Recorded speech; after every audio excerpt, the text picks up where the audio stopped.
Muy bien, estamos viendo un taller de hermenéutica. Como habíamos dicho, ¿qué era hermenéutica? ¿Se acuerdan? ¿Qué es hermenéutica? Hermenéutica viene de la palabra griega que significa interpretación y significa el conjunto de reglas y principios para una sana interpretación bíblica. Entonces, estamos viendo la primera regla que aprendimos era que era importante interpretar respetando el significado de las palabras, con la regla gramática, lo que significan las palabras, prestar atención a los verbos, al significado de las palabras, al lugar que ocupa una palabra dentro de la oración. Y ahora estamos viendo la importancia de respetar el contexto, y dijimos que el contexto es lo que dice antes y lo que dice después. Una de las cosas que traen más confusión a la gente el día de hoy, si me acerco está bien, una de las cosas que trae más confusión a la gente en nuestro tiempo es que todas las sectas y las falsas doctrinas usan la Biblia, y eso es lo que es tan confuso para tanta gente, pero la sacan de contexto. Entonces es importante que como cristianos agudicemos el discernimiento de ver lo que la Biblia realmente dice, y que nos equipemos y leamos la Biblia consistentemente para ver lo que Dios nos dice sobre quién es Él, la salvación, sobre lo que Él ha hecho con consistencia en toda la Biblia. Entonces hoy tenemos un tema muy interesante porque vamos a analizar el tema de Romanos 9. Este es un tema importante porque el día de hoy, cuando empecé este taller, les compartía que hay dos tipos de extremos el día de hoy. Un extremo, perdón, un extremo que vemos el día de hoy es el extremo que se interpreta, perdón, el extremo del falso evangelio de la prosperidad. Iglesias donde solamente apelan a la avaricia de la gente, ¿no? Dios te quiere próspero, Dios quiere que tú multipliques tu dinero, haz un pacto con Dios, ven y trae $1000 y Dios te va a multiplicar, y verdaderamente Dios bendice cuando de corazón damos, pero estas personas lo hacen manipulando. Como dice 2 de Pedro capítulo 2, usan el evangelio para lucrar, hacen mercadería de nosotros. Pueden tomar asiento, hermanos, bienvenidos, hay lugar aquí, de preferencia pueden pasar aquí. Muy bien, entonces vamos, el otro extremo está en un movimiento que se llama el calvinismo, y ese movimiento me preocupa porque creo que una de las cosas que son importantes para Dios es la unidad de su iglesia. Hoy recibí un correo en Firmes en la Verdad, nuestro website, de una persona en Perú que me decía: el calvinismo está llegando muy fuerte aquí al Perú, con personas como Paul Washer, y hermano, quiero ver si usted tiene documentos, información sobre cómo poder equiparnos, porque lo que sucede es de que gente empieza a escuchar videos en internet, por YouTube, y empiezan a moldear su mente y su corazón como los predicadores que escuchan en YouTube, y cuando llegan a su iglesia no se identifican con las enseñanzas de su iglesia. Ahora, es bueno si esto nos hace abrir los ojos y llegar a la sana doctrina. Lo malo es cuando son puntos secundarios que no son importantes y que traen división y que terminan lastimando la obra de Dios. Me acuerdo que Pablo le decía a Timoteo que evadiera los debates innecesarios, porque dice que conducen más y más a la impiedad. Entonces, Romanos 9 es la columna vertebral de este movimiento calvinista. Y ¿qué es el calvinismo? El calvinismo es la enseñanza de un teólogo que se llama Juan Calvino, que dice que Dios escogió desde antes de la fundación del mundo quién va a ser salvo y quién no. O sea, Dios, el que viene a Cristo es porque fue escogido por Dios para salvación, y los demás es porque no fueron escogidos ni pueden ser salvos jamás por ellos mismos. Y es verdad que no podemos ser salvos por nosotros mismos, la obra del Espíritu Santo, pero dice el libro de Tito que Dios ha derramado su gracia para salvación a todos los seres humanos. Entonces Romanos 9 vamos a leerlo, y quiero que veamos la importancia de estudiar esto dentro del contexto. Dice, está hablando de Jacobo y Esaú, que eran hermanos gemelos y eran hijos de Isaac. Dios le había hecho una promesa a Abraham de que en él serían benditas las familias de la tierra. Entonces dice: aún no había nacido, ni habían hecho aún bien ni mal, para que el propósito de Dios, conforme a la elección, pueden seguirlo en la pantalla, permaneciese, no por las obras, sino por el que llaman. No por las obras de ellos, sino porque Dios les había llamado. Dice el verso 12, se le dijo: el mayor servirá al menor. O sea, aunque eran gemelos, había nacido primero Esaú, y Esaú iba a terminar sirviendo a Jacob. Entonces dice, como está escrito, a Jacob amé, mas Esaú que aborrecí. Entonces dice, ¿qué pues diremos? ¿Que hay injusticia en Dios? En ninguna manera. Pues a Moisés dice: tendré misericordia del que yo tenga misericordia, y me compadeceré del que yo me compadezca. Entonces, si te agradezco, hermano, si puedes entrar tantito y cerrar porque hay voces de niños atrás. Gracias. Entonces dice, me compadeceré del que yo me compadezca. Así que no depende del que quiere ni del que corre, sino del que tiene misericordia. Entonces la gente, el calvinismo, lo que agarra es que toma este versículo bíblico y dice, te fijas, nadie puede buscar a Dios. No dependa del que quiera buscar a Dios, sino Dios se compadece del que Él se le da la gana arbitrariamente. O sea, Él salva al que Él determinó salvar, no por nada que Él haya visto, no porque la persona buscó a Dios, no porque la persona fue sensible al llamado de Dios, sino porque Dios le plació salvarlo y lo eligió. No depende del que corre, ni del que quiere, sino de Dios que tiene misericordia. Continuamos en el verso 17, porque la Escritura dice a Faraón, para esto mismo, el apóstol Pablo se va a analizar el pasaje de Faraón en el Antiguo Testamento, que fue el rey de Egipto cuando Israel fue dejado libre, ir libre, y él no quería dejar al pueblo de Dios libre. Dios tuvo que mandarle plagas, ¿se acuerdan? Para tratar con él y que dejara al pueblo de Israel libre. Y dice, para que mi nombre sea anunciado por toda la tierra, de manera que de quien quiere tiene misericordia, y al que quiere Dios endurecer, ¿qué? Endurece. Pero me dirás, ¿por qué pues inculpa a Dios? Porque ¿quién ha resistido su voluntad? Si lo endurece, pues ya no se puede volver a Dios. ¿O no tiene poder el alfarero, así como un alfarero que hace con el barro vasijas? Dice, no tiene poder sobre el barro para hacer de la misma masa un vaso para honra y otro para deshonra. ¿Qué está diciendo? Los calvinistas lo toman para decir de que el que se va a perder sin Dios, Dios lo hizo para perderse, un vaso de deshonra, y al que fue salvo es porque Dios lo hizo para ser salvo. Dice, ¿y qué si Dios, el verso 22, queriendo mostrar su poder, queriendo mostrar su ira y hacer notorio su poder, soportó con mucha paciencia los vasos de ira, ¿qué? Preparados para destrucción, y para hacer notorias las riquezas de su gloria, las mostró para con los vasos de misericordia que Él preparó de antemano para gloria. Este pasaje es la columna vertebral de Romanos 9, es la columna que sostiene la posición calvinista. Han oído, ahorita vamos a ver algunos de los predicadores que creen esta posición. Vamos a continuar. Escuche la definición. El calvinismo es la interpretación de la salvación de Juan Calvino, un reformador en Suiza, francés él, en el siglo XVI, en 1509 a 1564 vivió él, que entiende que Dios escogió para salvación a unos y destinó al infierno a la mayoría de la humanidad sin que ellos tengan capacidad ni oportunidad alguna de volverse a Dios. ¿Qué les parece esta definición de la salvación? ¿Les gusta? ¿Se les hace que es algo constantemente mencionado en la Biblia? ¿Es algo que causa shock en su corazón al principio? Quiero escuchar, ¿qué piensan?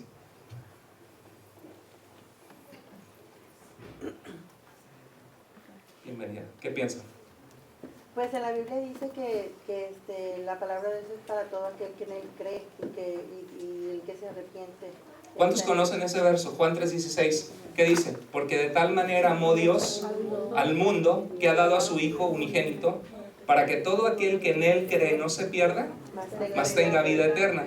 Entonces dice, para que los escogidos sean salvos, para que todo aquel que en él cree no se pierda, mas tenga vida eterna. ¿Cuántos de ustedes han crecido, o han venido a Cristo, crecido en la fe cristiana, creyendo que Dios quiere que todos los hombres sean salvos y que el Evangelio sea proclamado?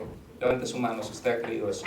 Ok, ¿causa con usted shock esta definición de que Dios decide quién va a ser salvo y que, ahora, ¿estaría mal Dios si Dios lo decidiera? No, Dios tiene la libertad de hacerlo si Él quisiera.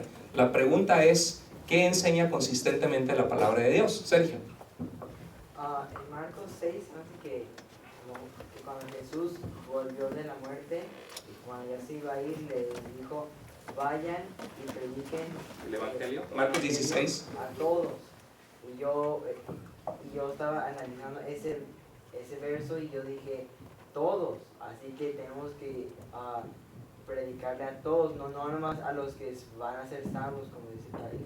Y la gente que tiene la posición calvinista dice que hay que predicar el Evangelio, que Dios a través de la predicación del Evangelio salva a los que Él escogió. No se oponen a eso, pero sí hay algo en nuestra mente que dice, bueno, si el que va a ser salvo va a ser salvo porque fue escogido, ¿cuál es el sentido de predicar si como quiera van a venir a la salvación, ¿no?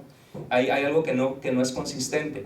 Y estos son los 5 puntos de la posición calvinista que fueron determinados en una reunión de pastores en Europa, que se llamó, hermano Ariel, bienvenido, hay espacio aquí adelante, que se llamó el Sínodo de Dort, de 1618 a 1619.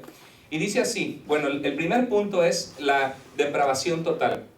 Estos predicadores calvinistas enfatizan algo que es bíblico, pero lo llevan a un extremo absurdo. Por ejemplo, la Biblia dice que no hay justo ni siquiera uno. Todos hemos pecado, ¿verdad que sí? Y dice la Biblia que Satanás, el Dios de este siglo, ha cegado el entendimiento de la gente para que no se arrepientan. O sea, cuando hablamos de Cristo a la gente, hay una lucha espiritual, porque Satanás no quiere que la gente abra los ojos y se rinda a Jesucristo. Bienvenidas, hay lugar, no estén tan lejos. Entonces, el hombre, pero el punto de esta depravación total es que dicen que el hombre no puede buscar ni volverse a Dios. Entonces, dicen, el hombre está tan depravado que así como Jesús resucitó a Lázaro de los muertos, Lázaro no podía resucitarse a sí mismo, ¿verdad que no? Tuvo que decirle Jesús, Lázaro, ven fuera. Entonces, el hombre está tan muerto en sus pecados que para ser salvo tiene que Dios salvarlo, ponerle la fe, regenerarle el corazón, ponerle la fe para que esa persona venga a Cristo. Entonces, el problema es que hay pasajes bíblicos donde Dios invita a las personas a venir a Él. Por ejemplo, dice la Biblia, buscadme y viviréis, ¿no? Y dice la Biblia, llamadle en tanto que está cercano el Señor. Deje el malvado su camino, el hombre malvado sus pensamientos, y vuélvase a Jehová, a Dios, y el Dios nuestro, el cual será amplio en perdonar. En Hechos 17, cuando Pablo predica en Atenas, una ciudad griega, les dice que Dios ha hecho de una sola sangre todas las razas de la tierra, los seres humanos, con un propósito, dice Hechos 17, a fin de que le busquen y aunque sea a tientas le encuentren, porque Dios no está lejos de nosotros. ¿Se acuerdan? Y dice, porque ha establecido un día en el cual juzgará al mundo por medio de aquel que levantó de los muertos, que es Jesús, ¿no? Entonces Pablo intuye, dice, de que Dios da la capacidad al ser humano de que el hombre pueda volverse a Dios. Pero el calvinismo dice, no, nadie jamás se puede volver a Dios. Hay lugar, adelante, pueden pasar. Es más, vengas hermana Sandy para acá. La comida. No se preocupe, entonces está bien, hermana, gracias. Entonces, se resume este punto en esto: el hombre no puede buscar ni volverse a Dios. Y sabemos que el hombre no lo puede hacer solo, porque dice la Biblia que el Espíritu Santo nos redarguye de pecado, nos convence de pecado, nos guía. Pero el libro de Tito dice que la gracia de Dios ha sido derramada para salvación a todos los seres humanos. Perdón, yo sé que para algunos de ustedes esto pasa a veces por la cabeza y dice, a ver, pero ¿por qué es todo esto que el pastor nos está dando? Porque es algo muy práctico que a veces divide iglesias. Es algo muy práctico que la gente que cree esto empieza a atacarnos a nosotros como que somos humanistas, que creemos que el ser humano puede salvarse a sí mismo, que no necesitamos de Dios, que no creemos en la soberanía de Dios, que no creemos en su gloria. Empiezan a atacar a las iglesias que no son calvinistas de esto. Y por eso para mí es importante darles a ustedes formación y que analicemos este pasaje de Romanos 9, que es la columna de esta posición calvinista. ¿Cuántos han escuchado a predicadores como Paul Washer en YouTube, por ejemplo? Eso es algo, él es un predicador que habla fuertemente de esto y defiende esta posición como que es una interpretación, la defiende como si fuera la posición de la Biblia misma. Y el que no lo cree, no cree en Dios prácticamente. Entonces, cuando es algo secundario en la fe, nuestra salvación no depende de esto. Nuestra salvación depende de la gracia de Dios, del regalo inmerecido que nos ofrece perdón en Jesucristo. Y que todo el que se vuelve creyendo en Él, poniendo su corazón en Dios, arrepintiéndose de sus pecados, la Biblia dice que será salvo. Entonces, hermana, parece que se está haciendo un club ahí de personas que llegan. Pueden sentarse, hay lugar aquí, adelante. Entonces, el hombre dice no puede volverse ni buscar a Dios. Número 2, Dios decidió, eso se llama, la T es total depravity en inglés. La U es unconditional election. Eso significa que, adelante, hay lugar aquí, pásenle, pueden nada más agacharse, está la cámara ahí, pueden agacharse, hay lugar suficiente. Entonces, la U es elección incondicional. Eso significa que Dios eligió a las personas no porque las personas creyeran o se vuelvan a Dios, sino solo porque Él quiso. Domitilo va a ser salvo, está en mi lista. Paulina es salva. Giovanni, reprobado. Al reprobado, al infierno. Entonces Dios escogió quién se iba a salvar y Dios decidió quién será salvo, y no es porque alguien crea, ni porque, sino porque fue escogido. 3. La muerte de Cristo fue solo para los escogidos. Niegan Juan 3:16, que de tal manera amó Dios al mundo que dio a su único hijo para que todo aquel que en él cree no se pierda, mas tenga vida eterna. 4. Dios hará que los que escogió crean, y ellos no pueden resistir ese llamado, la gracia irresistible. O sea, si tú fuiste salvado, no es porque pusiste tu fe en Cristo, sino porque Dios te eligió para salvación, te regeneró el corazón, te dio la fe, te hizo creer y te trajo. ¿Dónde queda el libre albedrío del hombre? No hay. Es como un robot. Dios te hizo para eso y vendrás a la salvación y a la fe. Hermana Cintia. Eso es lo que iba a decir, hermano. Sobre el libre albedrío, que entonces no hay. Exacto. Y por ejemplo, la gente que es calvinista, que cree esta posición, dice, ustedes nos llaman arminianos porque Jacobo Arminio era un calvinista que debatió a un cristiano que no creía esta posición extrema de Calvino, y al debatirlo y al estudiar esta posición del calvinismo a fondo en la Biblia, terminó en contra de eso. Y entonces se llamaba Jacobo Arminio. Y entonces hicieron una declaración de que se llamaba remostranza, de un documento de lo que creían. Decían que la fe, que la gracia de Dios era necesaria para la salvación, que sin la gracia de Dios no podemos ser salvos, que Dios es soberano. Un documento precioso bíblico, pero dice de que Dios en su gracia, porque nos ama, nos ha dado libre albedrío, y al obrar de su Espíritu Santo hay gente que se rinde a la voluntad de Dios, reconociendo sus pecados. Dios nos muestra nuestro pecado, nos guía a Él. La posición arminiana, que es lo contrario a calvinista, no dice que no se necesita a Dios, ni dice de que el Espíritu Santo no obra. Lo que dice es que el hombre puede resistir la gracia de Dios o rendirse. Y eso lo vemos, por ejemplo, en Hechos 7:51. Esteban está predicando y lo van a apedrear, lo van a matar. Y dice, ustedes siempre resisten al Espíritu Santo, hombres duros de cerviz. ¿Qué está diciendo Esteban? El Espíritu Santo quiere convencerlos, quiere mostrarles en las Escrituras su pecado, la necesidad de Dios, pero ustedes la resisten, no se rinden a Dios. Jesús en una ocasión baja sobre Jerusalén, muy triste, probablemente lloró el Señor, y dijo, Jerusalén, Jerusalén, ¿cuántas veces quise juntarte, como la gallina junta a sus hijitos, a sus pollitos, debajo de sus alas, para protegerte, albergarte bajo mis alas, y no quisiste? ¿Se acuerdan? Que matas a los profetas, apedreas a los que te son enviados. Cristo les estaba diciendo, yo quise llamarte, yo quise acogerte bajo mis alas, y tú resististe mi llamado. Es lo que está diciendo Jesús. Pero bueno, entonces, finalmente los escogidos perseverarán hasta el fin, ¿no? La seguridad de la salvación. Ahora vamos a verlo, el modelo como yo lo veo bíblicamente, ¿sí?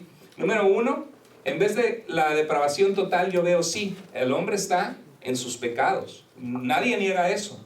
No hay justo ni aun uno, cierto. Estamos cegados por el pecado. ¿Cuántas veces antes de venir a Cristo estábamos cegados en el pecado? No nos dábamos cuenta de nuestra condición, nuestra necesidad de Dios. Y un día el Evangelio llegó a nuestra vida y el Espíritu Santo nos ayudó a ver el amor de Dios y la situación en la que estábamos. Eso lo cree la posición contraria al calvinismo. Pero el Espíritu Santo obra y el ser humano rinde su voluntad o resiste su obra.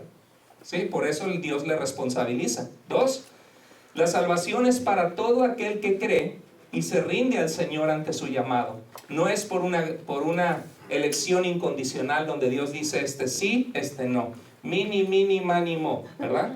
No, es porque Dios quiere que, ¿qué dice 2 de Pedro 3:9? Dios, el Señor, no retarda su promesa, como algunos la tienen por tardanza, sino que Él es fiel y justo, no queriendo que nadie perezca, sino que todos procedan al arrepentimiento. Entonces, por un lado el calvinismo dice, Dios eligió a unos sí y a unos no. Por el otro, Pedro nos dice que Dios no quiere que nadie se pierda. ¿Está Dios confundido? Que en unas partes nos dice que solo unos y otros tantos. Tenemos que buscar la consistencia en la revelación de Dios, ¿no? Entonces, tercer lugar, la muerte de Cristo es para todo aquel que cree. Adelante, Dalila. ejemplo muy claro, si no me equivoco me corrigen, tengo muy poco estudiando la Biblia, que cuando Jesús envió al Espíritu Santo sobre los apóstoles, muchos de ellos comenzaron a hablar en lenguas diferentes y mucha gente se convirtió. Idiomas. Es el claro ejemplo de que nos quiere a todos, ¿no? Excelente, porque ahí había judíos que venían de diferentes naciones y Dios quería que su palabra llegara a todos esos lugares, y por eso dijo, vayan y hagan discípulos de todas las naciones. Y en ese mismo momento se convirtieron 3,000 personas. 3,000. Pedro predicó y 3,000 personas vinieron a la fe, exactamente. Pero hubo gente que no, porque hubo gente que se burló y dijo, mira, tienen mosto, están borrachos, porque no entendían esos idiomas a los cuales estaban ellos predicando en diferentes idiomas al mismo tiempo. No era Tibiri Tábara un idioma de angelical, sino era un lenguaje entendible. ¿Quién levantó la mano? Sí, Ariel.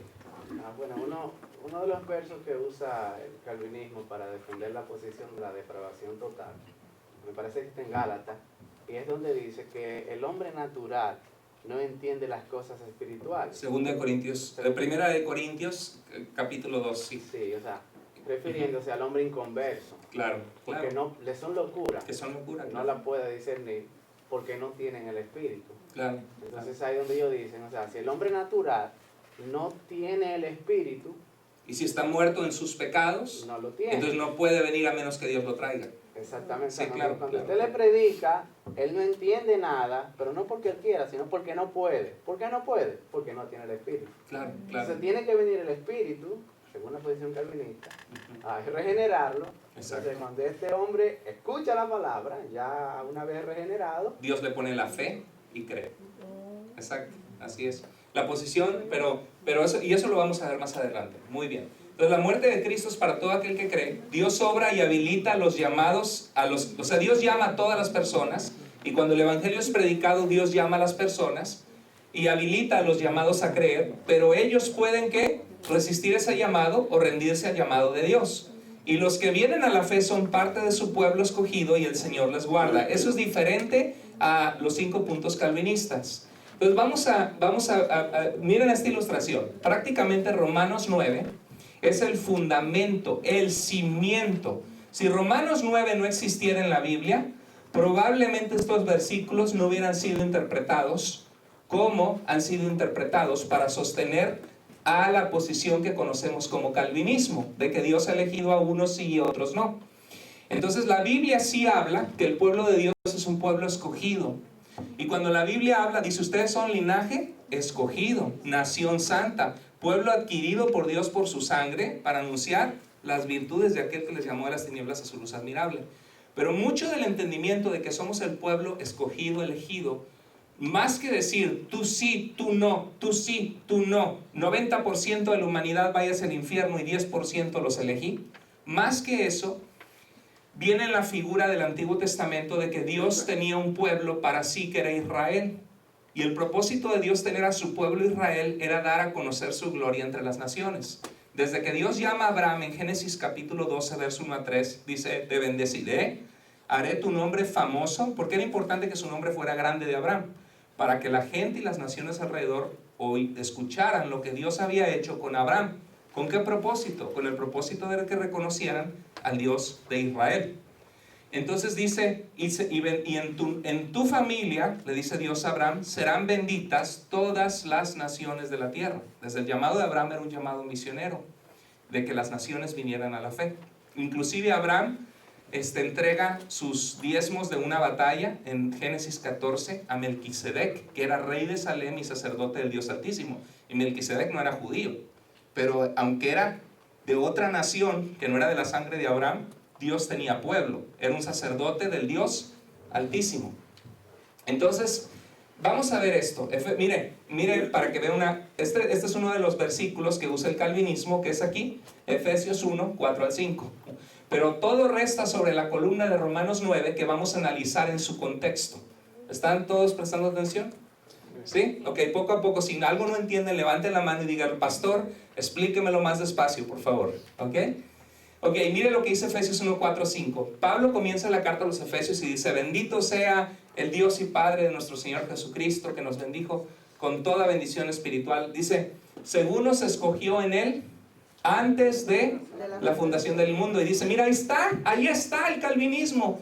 Nos escogió en Él antes de la fundación del mundo.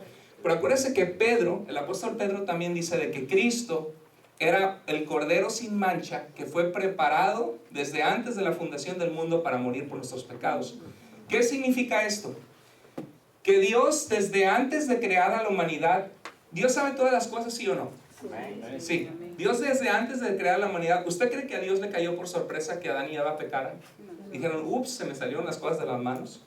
No, Dios sabía. Y Dios no creó robots. Dios creó seres libres porque nos ama y nos creó con la capacidad de tener una relación con Él. Le pidió a Adán obediencia, ¿verdad? No lo predestinó. Los calvinistas dicen que Dios lo predestinó a caer y que todo lo que sucede en los pecados más negros del hombre son producidos por Dios. Bueno, eso es horrible, eso culpa a Dios de los pecados. Y eso creía San Agustín, que fue el originador de todo esto. San Agustín fue un cristiano en el siglo IV, año 354, murió en el año 430, que empezó a originar esto que hoy ha provocado todo este movimiento. Porque San Agustín fue el teólogo, el maestro de las escrituras o de filosofía más influyente por 1000 años en la iglesia. Y San Agustín influyó a Calvino y a Martín Lutero. Pero bueno, entonces dice de que Dios nos escogió en Él antes de la fundación del mundo para que fuéramos santos y sin mancha delante de Él. Fíjate algo, nos escogió ¿con qué propósito? Para que fuéramos santos y sin mancha. O sea, Dios desde antes de la fundación del mundo quería tener un pueblo para Él que fuera limpio y que se consagrara para Dios. Entonces dice, en amor nos predestinó. ¿Qué significa predestinó? Destinar es tener un destino para ti, ¿verdad? Antes de. Desde antes Dios tenía el destino para nosotros, los que seríamos su pueblo. Dice, para que fuéramos adoptados como hijos suyos para sí, mediante Jesucristo. Me va a disculpar los calvinistas, pero este versículo no está sosteniendo la posición calvinista. Este versículo lo único que está diciendo es que Dios desde antes de la creación del mundo eligió tener un pueblo para sí que fuera sin mancha y que fuera adoptado en Cristo Jesús para salvación. O sea, el modelo no calvinista de Efesios es tener un pueblo para sí compuesto de las naciones de la tierra, no solo Israel, gentiles, que ya estaban destinados a ser parte del Israel de Dios, o sea, del pueblo verdadero de Dios, que gente iba a creer en Él por la fe, y que aquellos que llegaran a ser su pueblo por creer en Jesús fueran santos y sin mancha. O sea, cuando Dios habla de predestinar, es tener un pueblo para sí. Ahora ve la posición calvinista. Escogió a cada individuo que sería salvo para salvación, y a la mayoría del mundo los escogió para condenación. O sea, escogió a Juan, a María, a Luis y a Emma. Esto es lo que el calvinismo entiende. Esto es lo que yo entiendo que la Biblia dice. ¿Están conmigo? ¿Están entendiendo? ¿O no? ¿Sí? Ok, muy bien. Entonces vamos a ver Romanos 9 con más detalle, pero antes de eso, déjenme le explico. Basado en Romanos 9, San Agustín, en el siglo IV, enseñó que Dios ha escogido a ciertas personas para ser salvas, y solo Dios actúa al salvar. Esto se conoce como monoergismo. Mono es el que hace y come plátano. No, ¿verdad? No. Mono es uno, ¿verdad? Ergismo es ergos, es trabajo, fuerza, energía. Entonces significa la fuerza o el poder de uno solo. Solo Dios actúa, el hombre no actúa. Dios determina todo lo que va a pasar, un determinismo absoluto. Atropellaron al niño, Dios así lo determinó. Que esta niña fue violada por una persona endemoniada, Dios lo había determinado, y Dios se aseguró que así sucediera como Él lo había predeterminado. ¿Usted cree en ese Dios de amor? Bueno, eso es el monoergismo que creía San Agustín. Entonces, si el hombre cree en Dios, no es porque creyó, sino porque Dios lo trajo. Y Calvino en el siglo XVI enseñó que Dios ha preparado a ciertas personas para ser salvas y a otras para destrucción. Dios ha endurecido sus corazones para que no crean, estando predestinados estas personas a condenación y perdición eterna. Dice un teólogo que se llama Howard Marshall, dice, muy capacitado, erudito, dice, El calvinismo ha convertido el evangelio, que son las buenas noticias, en malas noticias para la humanidad, porque solo unos cuantos van a ser salvos arbitrariamente porque Dios así lo decidió. Pero el calvinismo dice, no, eso nos hace ver más la dulzura de la gloria de Dios, que Dios te escogió a ti entre millones, y eso te debe estar agradecido siendo un pecador, para que la gloria de Dios fuera mayor. Y hay un teólogo experto en historia de la iglesia, en la patrística, en los primeros padres de la iglesia, que dice, imagínate un padre que tiene medicina para 10 de sus hijos, que se están muriendo. Sus hijos no pueden tomar la medicina por sí mismos, y él tiene 10 dosis de la medicina. Pero él dice, yo quiero mostrar mi gloria y mi misericordia sobre 2 de mis hijos. Entonces, estas 8 medicinas que yo tengo el poder de darles si me place, decido en mi corazón no dárselas, sabiendo que se van a morir y que van a sufrir una muerte horrenda. Pero voy a mostrar mi misericordia y mi amor y mi gloria, dándoselo a mi hijito Sergio y a mi hijito Moisés, para que ellos vean mi gloria. ¿Le parece eso a usted que hace al padre de familia más glorioso, más misericordioso? ¿O hace al padre de familia un monstruo? Hermana. Bueno, creo que Dios es un Dios justo, y también como tan justo es igual misericordioso. Eso no concuerda con la personalidad de Dios, que no se hace un Dios justo en eso. Y el calvinismo tiende a difamar a nosotros que no somos calvinistas, y dicen, es que ustedes quieren defender el libre albedrío del hombre, mientras que el calvinismo quiere defender la gloria de Dios. No, no es cierto. Queremos defender la gloria de Dios, su carácter amoroso y justo revelado en la Biblia. Esto no es un asunto de que queremos ser libres nosotros, ni que nosotros queremos salvarnos a nosotros mismos. Y este hermano, que se llama Roger Olson, tiene un tomo de 1000 páginas de la historia de la iglesia, y tiene más de 10 libros de historia de la iglesia. Es un erudito teólogo en la evolución de las doctrinas bíblicas en la historia de la iglesia, Roger Olson. Y él dice, imagínate, porque él está en un seminario enseñando toda su vida. Entonces imagínate que hay un alumno que no tiene con qué pagar la renta, que lo van a sacar del departamento, tiene que pagar $1000. Y este maestro de su amor y su voluntad dice, ¿sabes qué? Aquí tienes $1000 que necesitabas. Sería ridículo pensar que este alumno, al recibir los $1000, se fuera por toda la universidad diciendo, miren, yo me gané el poder estar en este lugar. Fui yo quien lo conseguí. Sería tontísimo, ¿verdad que no? Porque entonces el problema con el calvinismo, la salvación así la veo yo. La gente está en el mar ahogándose. Cristo nos avienta el salvavidas, que fue su muerte y su amor por nosotros. Pero Dios no te va a salvar a la fuerza, porque te dio libre albedrío, y eso lo muestra la Biblia. Entonces, pero el hecho que Dios te aviente el salvavidas y tú nada más, ya ahogándote sin esperanza, hagas esto y te agarras el salvavidas que Él te aventó y te jala a la orilla y te saca, eso no te hace a ti el que te salvaste a ti mismo. Sería ridículo. Imagínate una persona en el mar ahogándose, y que una persona deja todo, se va en su lancha, todo lo que va, le avienta el salvavidas y le dice, y esa persona sale y dice, oh, yo me salvé a mí mismo. Sería ridículo. Esa persona iba a morir. Entonces, creer que nosotros podemos rechazar la oferta de Dios, o podemos confiar por la fe, porque el Espíritu Santo trabaja en nosotros, nos llama, nos muestra nuestro pecado, no te hace a ti el autor de tu propia salvación. Pero el calvinismo nos difama a nosotros, a los que no creemos en eso, y nos dice, es que en tu iglesia son humanistas. Creen que se salvan a sí mismos. Creen que ellos tienen el poder de salvarse. Claro que no. Es la gracia de Dios inmerecida.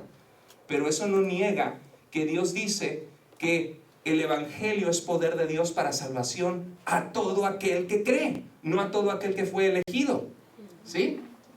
Y dice la Biblia que el que cree no será avergonzado, que todo el que clamare al nombre del Señor será salvo. No dice que será salvo todo aquel que Dios atrae irresistiblemente. ¿Sí? Entonces, San Agustín, aquí tiene una foto de él. Fue un gran teólogo, un hombre que amaba a Dios y hizo mucho impacto en la historia. Juan Calvino, él es el autor de esta posición llamada calvinismo. En 1509-1564, Jonathan Edwards fue el mayor teólogo de este país, de Estados Unidos, de 1703 a 1758. Y Jonathan Edwards mismo dice que cuando oyó de la doctrina del calvinismo le pareció injusta y horrenda, pero dice que de repente llegó un momento que la comprendió y se le hizo dulcemente hermosa. La mayoría de la gente, y mira, él aprendió de Calvino. Entonces es interesante, ¿cuántos de ustedes leyendo la Biblia, solamente leyendo la Biblia, llegaron a esa conclusión del calvinismo? O llegaron a la posición contraria de que Dios quiere salvar a todos los hombres. Yo la verdad no creo que alguien leyendo la Biblia sola llegue a la posición calvinista. No. Sería una anomalía. La mayoría de nosotros crecimos en el Evangelio en una enseñanza de que Dios quiere que los hombres sean salvos y de que el hombre puede resistir la obra de Dios. Y eso no hace a Dios pequeñito o que Dios no tiene el poder. Sencillamente Dios en su propio poder, que es todopoderoso, y en su propia soberanía. Soberanía significa que Él hace lo que le place y que nadie le va a rendir cuentas. Dios en ese propio poder que Él tiene, Él estableció las reglas. Porque nos ama, nos hizo libres. Y no se trata de defender el libre albedrío del hombre, se trata de defender el carácter justo y amoroso de Dios. Entonces, Jonathan Edwards, mire, Agustín influyó a Calvino. Calvino influyó a Jonathan Edwards. Calvino y Jonathan Edwards influyeron a Charles Spurgeon. Han visto que muchas veces soldados de Jesucristo ponen en Facebook declaraciones y ponen la imagen de este hombre, Spurgeon, ¿sí? Fue un hombre de Dios, un hombre que amó al Señor, un gran predicador, se le llamaba el predicador de oro en Londres, Inglaterra. Un gran hombre de Dios, pero tenía esta posición porque nació en esa enseñanza, reformada de Calvino. Y ellos han influido a personas como, ¿han oído a él? ¿Sí lo han visto en fotos? John MacArthur, gran expositor bíblico, expone la Biblia muy bien, es un hombre que ama a Dios, aunque muy tajante en sus posiciones, si no crees como él, casi es una herejía, ¿no? John MacArthur, R.C. Sproul, Paul Washer, ¿han oído de él? ¿Sí? Luego John Piper, Albert Mohler es profesor de uno de nuestros seminarios, llegó en Southern Seminary, llegó y corrió a todos los maestros que no eran calvinistas. Eso es típico del calvinismo, tiende a ser agresivo o crítico de todo el que no es como él. Y Steve Lawson, lo han oído de ellos. Tienen muchos mensajes traducidos al español y a mí me da miedo porque muchas veces en nuestra iglesia, si alguien empieza a verlo y empieza a publicar sus mensajitos en Facebook o en otros lugares. Ahora, esto no significa que todos los mensajes de estos hombres son malos, no. Muchos mensajes son bíblicos, son poderosos, Dios les usa. El problema es que hay que distinguir entre asuntos esenciales de la fe. Un asunto esencial de la fe es que Jesucristo es Dios, que la salvación es por gracia, por medio de la fe, no por obras. La salvación no es por una religión a la que pertenezcas. La salvación no es porque te portas bien. La salvación no es porque tú hiciste méritos, es solo por la misericordia de Dios que Dios nos ofrece eso y que podemos accesar esa salvación por medio de la fe, de depositar tu confianza total en Cristo, reconociendo tu necesidad de Dios, arrepintiéndote, clamando a Él como tu Señor. Esas son doctrinas esenciales de la fe. ¿Cómo sucede la salvación? Que si Dios te eligió, Dios no te eligió, es algo secundario. Pero el problema es que estos predicadores lo ponen como algo primordial. Y critican a las iglesias que no creen exacto como ellos. Y eso divide las iglesias. Yo por eso recibo esos mensajes firmes en la verdad. Y también he visto de primera mano gente que se vuelve muy crítica. ¿Se acuerdan que les dije por qué la gente interpreta diferente la Biblia? Y había un principio que se llamaba la selectividad. La selectividad significa que tú decides ver lo que tú quieres. Entonces, en la Biblia tenemos pasajes, dice, porque de tal manera amó Dios al mundo, que dio a su Hijo unigénito para que todo aquel que en Él cree no se pierda, mas tenga vida eterna. Según de Pedro 3:9, Dios no quiere que nadie perezca, sino que todos procedan al arrepentimiento. Romanos 10:13, porque todo el que clamare al nombre del Señor será salvo. Entonces hay muchos pasajes en la Biblia que dice que la salvación es al que cree o no.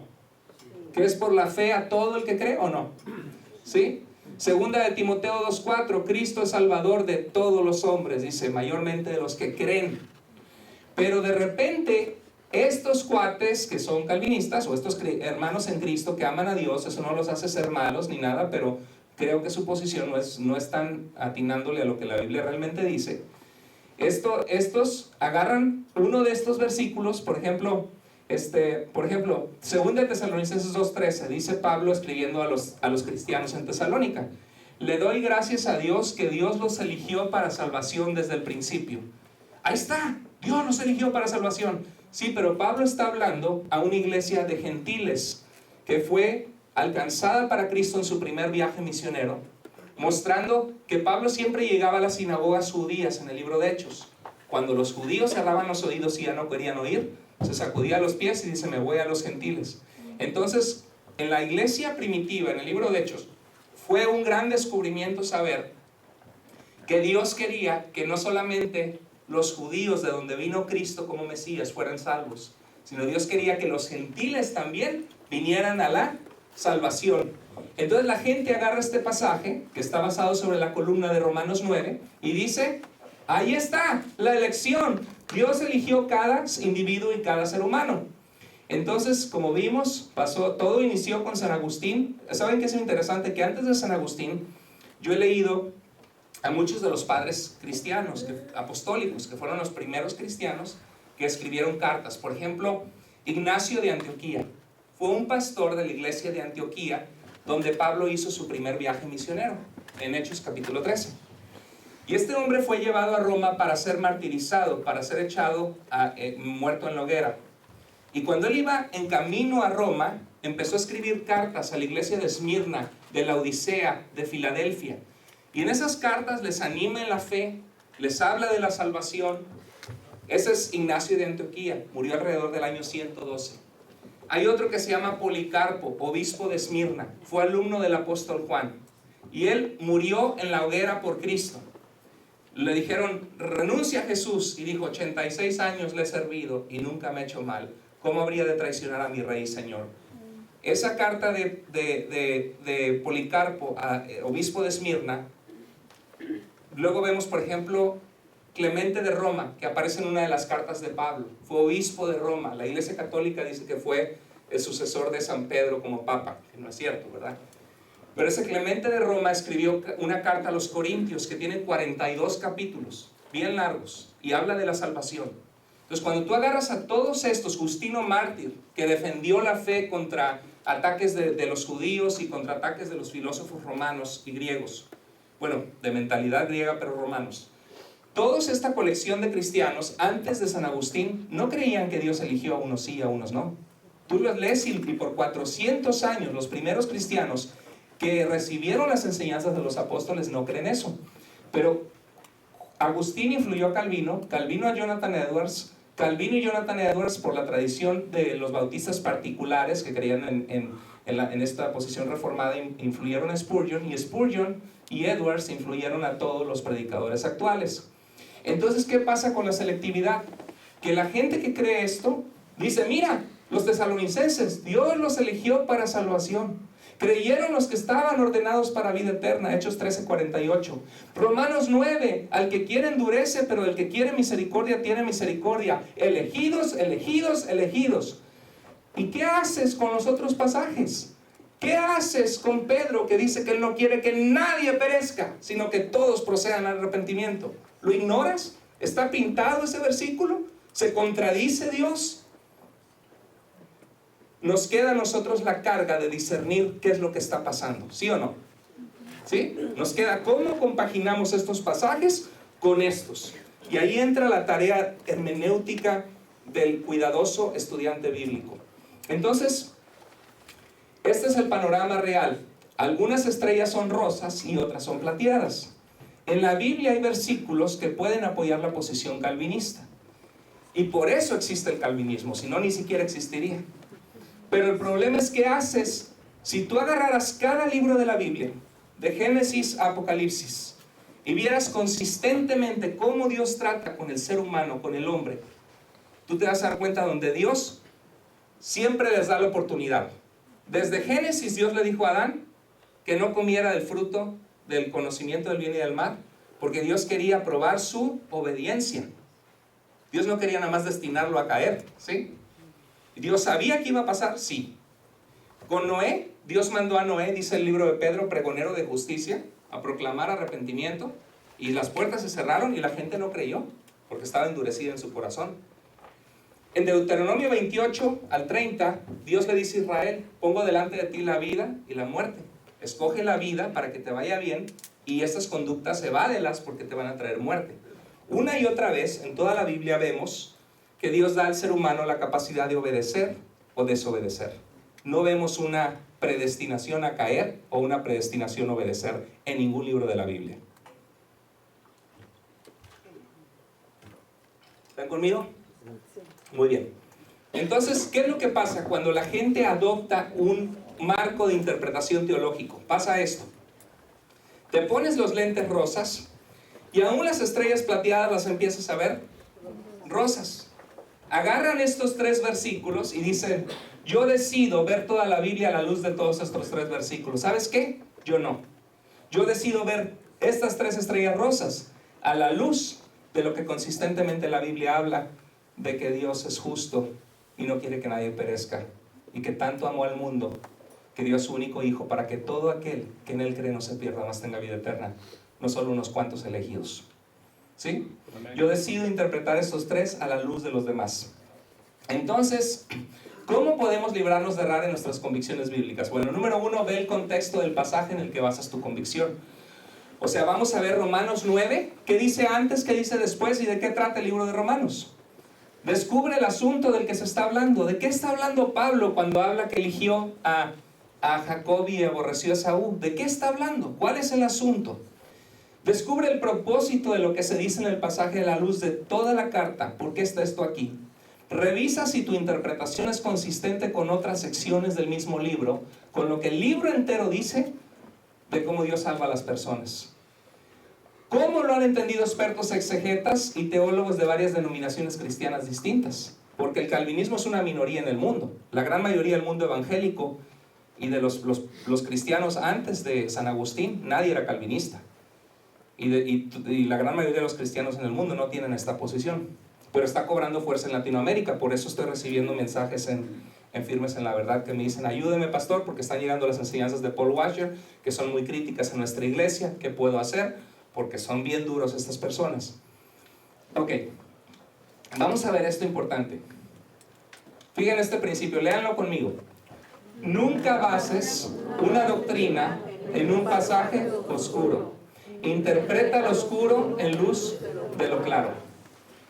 Entonces vamos a ver, esto es importantísimo, vamos a ver Romanos 9. Y en un pasaje difícil, a veces el significado se encuentra en lo que una palabra en el idioma original hebreo o griego significa. ¿Sí? A veces el significado se encuentra en una forma de expresión de esa época, o en un hebraísmo, o en una costumbre de la época. Por ejemplo, Dios dice que es indecoroso para la mujer orar o profetizar sin un velo en la cabeza, ¿verdad que sí? En 1 Corintios capítulo 11. Y lo que Dios está diciendo, lo que Pablo dice a la iglesia de Corinto era porque la mujer casada, muchas veces en la cultura de aquel entonces, utilizaba un velo como respeto a su marido, porque el cabello es algo sensual. ¿No han visto los anuncios de Pearl Plus? ¿Verdad? ¿Sí? El cabello es algo sensual de la mujer, es parte de su belleza, ¿verdad? Entonces, cuando las mujeres eran casadas, se ponían un velo por honrar a su esposo. Pero había mujeres más progresivas en la iglesia que decían, pues en realidad yo no necesito un velo, soy libre y no necesito hacerlo. Y Pablo está consciente de que eso es indecoroso en algunas personas en la cultura y es algo de mal testimonio. Entonces, a causa de su autoridad, que se ponga un velo, porque si no va a ser indecoroso y le está faltando el respeto a su marido. Pero esa situación no es la misma situación que está en nuestra cultura hoy día. Nada más las mujeres musulmanas usan un velo en la cabeza, ¿verdad? Entonces no aplica a nosotros ese pasaje, porque las cartas de la Biblia son circunstanciales, parten de una circunstancia específica de la iglesia, de la situación o de la cultura. ¿Ok? Entonces, a veces el significado se encuentra en el contexto. Miren, esto se llama el círculo hermenéutico. Esto es lo que hacemos, revisamos las partes de la carta que leemos a la luz del todo de la carta. Y tomamos en cuenta, a la vez tomamos en cuenta cada parte que compone el todo. Al volver a leer entendemos más y más y más de qué trata la carta, porque qué asunto está tratando Pablo. Al entender los asuntos o los temas de las pequeñas secciones nos ayuda a entender el todo, al saber el propósito del todo nos ayuda a entender sus partes. ¿Están conmigo?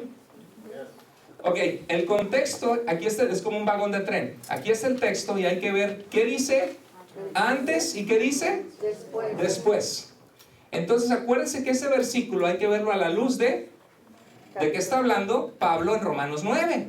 ¿Cuál es el asunto? Y es Romanos 9 al 11 el asunto. Eso es la sección de un libro. Entonces vemos cuando dice, no depende del que corre ni del que quiere, sino de Dios. A Faraón endurecí, ¿sí? Entonces hay que ver de qué está hablando en el capítulo y qué está hablando en esa sección Pablo de Romanos 9 al 11. Y luego verlo a la luz de todo el libro. ¿De qué trata Romanos? Y eso verlo a la luz de toda la Biblia. Eso vamos a hacer precisamente hoy.